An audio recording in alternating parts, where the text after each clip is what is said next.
Welcome to Shaq's house. Shaq's house. That's our Shaq.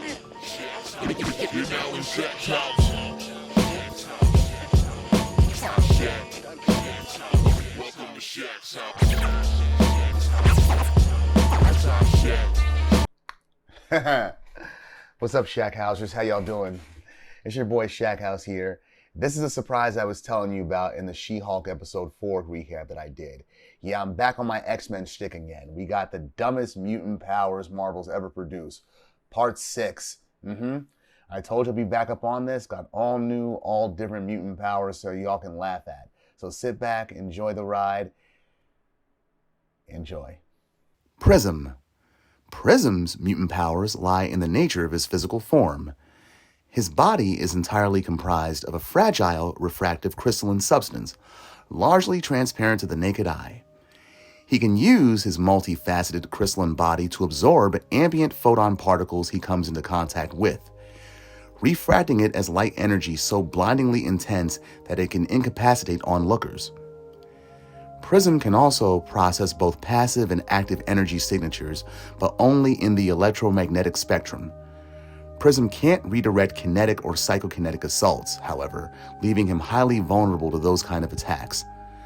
Prism can use his body to refract, amplify, and redirect all forms of energy in the electromagnetic spectrum.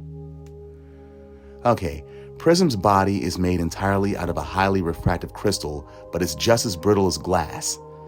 In fact, in his very first appearance, the Marvel Girl killed him, shattering him to pieces after telekinetically slamming him against a sewer wall. Yeah, he can handle both passive and active energy signatures, but only in the electromagnetic spectrum, like we said. He can't redirect kinetic or psychokinetic assaults. Yeah, he gives a literal meaning to the terms glass jaw and fragile handle with care. Next, Wraith. Hector Mendoza's mutant power generated a transparency effect which rendered his skin invisible, exposing his internal organs and muscles for all to view. With concentration, however, he could transfer this effect onto another living person, causing their skin to become translucent, which reverted his back to normal. The psychic feedback caused by the transference also apparently caused severe and temporarily incapacitating migraines in his target.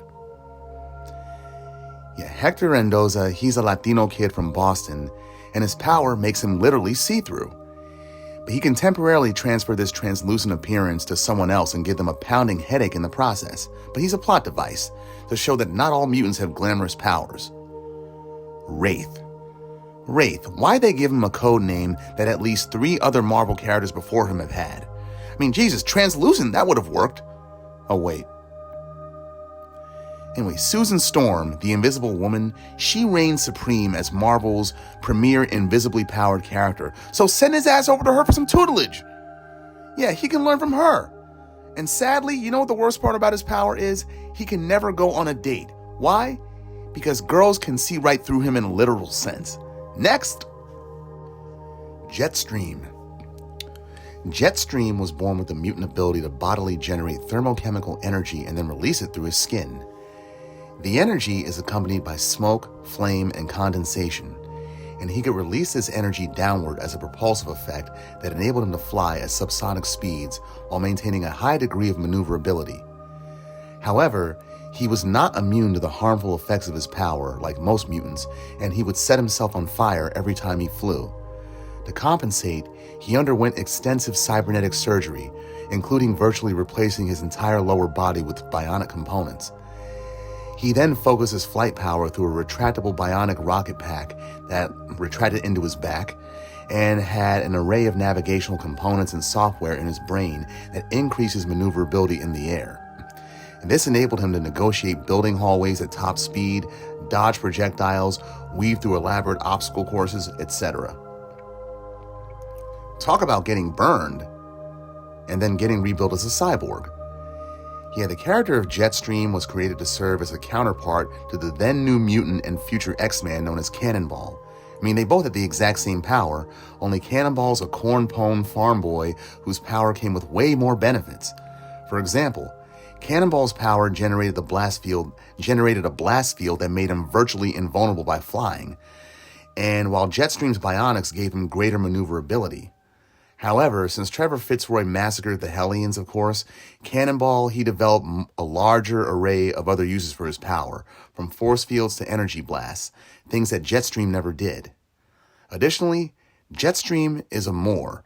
He's of Islamic faith, and his power immolated him every time he flew. I mean, pardon the stereotype, but this character kind of foreshadowed 9/11. Next! Tantra. Tantra possesses a bipedal elephantine mutation, making him considerably larger and more massive than a normal human. He had various elephant-like features, including dry gray skin, large ears, a trunk, tusks, stubby fingers, and thickly padded hands and feet. But his mutant power was the ability to cast energy flares that manipulated the libidos of other people around him, causing them to experience increased sexual arousal in response to any specific stimuli of his choice. Tantra was one of the many teenage mutants attending Xavier's school during the early 2000s run of the X-Books. Yeah, he's a nice Irish elephant boy, Reuben O'Hara, who can make people horny over anything he wants. But his power's effect was temporary and wore off after several minutes, so he couldn't have commercialized it as a form of Viagra. However, with his elephantine mutation, getting depowered on M-Day was probably the best thing for him. Beyond that, his power makes me think of this. Do I make you horny, baby? Next! Slipstream. Slipstream is a teleporter whose mutant ability generates what he calls a warp wave, a funnel of teleportation energy that rips between quantum space to connect two distant points on Earth. Riding the wave can carry him and any additional people and objects he chooses to ferry between those points. He can also open a stable warp wave to a new location and allow matter to continue to travel from one end to another and back as long as he maintains the effect. He once opened a warp wave into a disaster area, sending his sister, Lifeguard, through to gather the injured and bring them back through the funnel to safety. Slipstream is also capable of teleporting to places that he has never been before, as long as he can visualize the destination, and he's capable of detecting other teleportation signatures as well. Teleporting leaves a small residual energy signature for a short period of time after the departure, and he can lock onto this signature to guide his warp wave, transporting to the same location as the teleportation effect he's tracking. Slipstream is also an excellent surfer and uses a hoverboard to fly and surf the warp wave while traveling, with other passengers buffeted about like the inside of a tornado during transit. When his power is active, his vision narrows to a pinpoint focus directly ahead of him to better allow him to safely traverse it. He's one of Chris Claremont's creations following his return to the X titles in the early 2000s.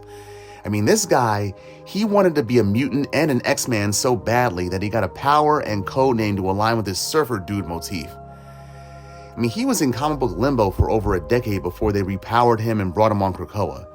Basically, he's an Australian surfer who teleports through wormholes. He's an Australian combination of both Point Break and Interstellar. But his power is too gimmicky, not just for a mutant, but for a member of the X-Men too. I mean, granted, his power looks cool, but it makes him literally narrow-focused, so much so that he can be caught off guard. See? Which goes to show that surfing principles don't apply to his power. Plus, his powers seem to be limited to just Earth. The planet Earth, or was it the dimension that Earth is in, 616, or was it any parallel Earth? That was never made clear.